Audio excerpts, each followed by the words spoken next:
ગત તારીખ 7 માર્ચ 2026ના રોજ ધોરાજી સબ ડિવિઝનના 4 police station Dhoraji city, Dhoraji taluka, Upleta, ભાયાવદરમાં એક જ સાથે એક વ્યાજખોરી વિરુદ્ધ ઝુંબેશ રાખવામાં આવી, જેમાં વ્યાજખોરીના ભોગ બનનારોને પોલીસ દ્વારા આગળ આવીને પોતાની ફરિયાદ આપવા માટે પ્રોત્સાહિત કરવામાં આવ્યું અને એના સાથે બીજા વિકલ્પોની માહિતી પાડવા માટે એક લોન મેળું પણ આયોજન કરવામાં આવ્યું.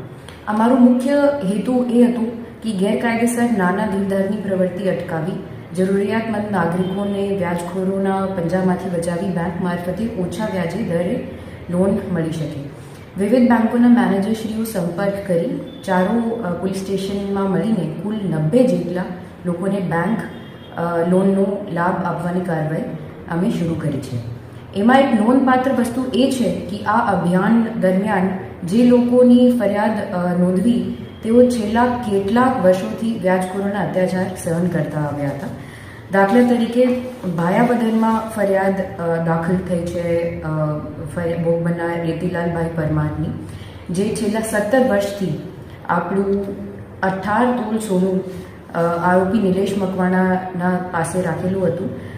ફક્ત 9,000 રૂપિયાની એને મૂળ રકમ લીધી હતી અને 32,000 રૂપિયાનું વ્યાજ એને પરત આપ્યું હતું. આ આરોપી સામે બીજી ફરિયાદ પણ ભાયાવદરમાં લેવામાં આવી છે, જેમાં ફરિયાદી અશોકભાઈ કાકડિયા એને પણ 11 વર્ષ પહેલાં 2015માં 30,000 રૂપિયા ઉપર આપણું 3.5 તોલના ગહેના આપ્યા હતા આ આરોપીને. ડર, શરમ અને એકલતા કારણ તે લોકો આગળ આવી નહીં શક્યા હતા, પરંતુ જ્યારે પોલીસ તેમના દ્વારે પહોંચી અને મેળાનું આયોજન કર્યું અને સુરક્ષિત વાતાવરણ ઊભું કર્યું, ત્યારે આ પીડિતોને હિંમત કરી સામે આવવાનો નિર્ણય લીધો.